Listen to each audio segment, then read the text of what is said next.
Police വാഹനത്തിന് വഴി കൊടുക്കാത്തതിന് college bus ഡ്രൈവറെ വിദ്യാർത്ഥികളുടെ മുന്നിലിട്ട് മർദ്ദിച്ചു. പുത്തൻകുരിശ് പോലീസാണ് അൽ അസ്ഹർ കോളേജ് ബസ്സിലെ ഡ്രൈവറെ പോലീസ് സ്റ്റേഷനിൽ വെച്ച് മർദ്ദിച്ചത്.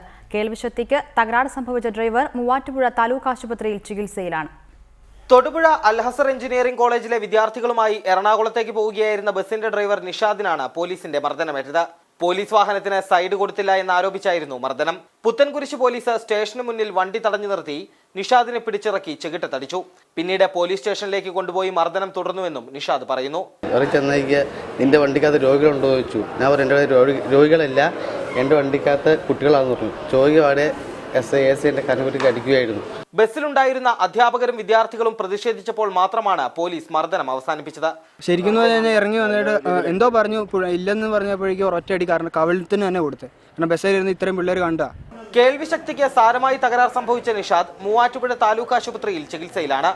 ASI ജേക്കബാണ് മർദ്ദനത്തിന് നേതൃത്വം നൽകിയതെന്ന് നിഷാദ് മൊഴി നൽകിയെങ്കിലും ഇത് രേഖപ്പെടുത്താൻ പോലീസ് ആദ്യം തയ്യാറായില്ല. പിന്നീട് ആശുപത്രിയിലുള്ള കൂട്ടിരിപ്പുകാരും രോഗികളും പ്രതിഷേധിച്ചപ്പോൾ മാത്രമാണ് പോലീസ് മൊഴി കൃത്യമായി രേഖപ്പെടുത്തിയത്. കേസ് ഒതുക്കി തീർക്കാൻ സാധ്യതയുള്ളതിനാൽ കോടതിയെ സമീപിക്കാനുള്ള തയ്യാറെടുപ്പിലാണ് ഈ യുവാവ്.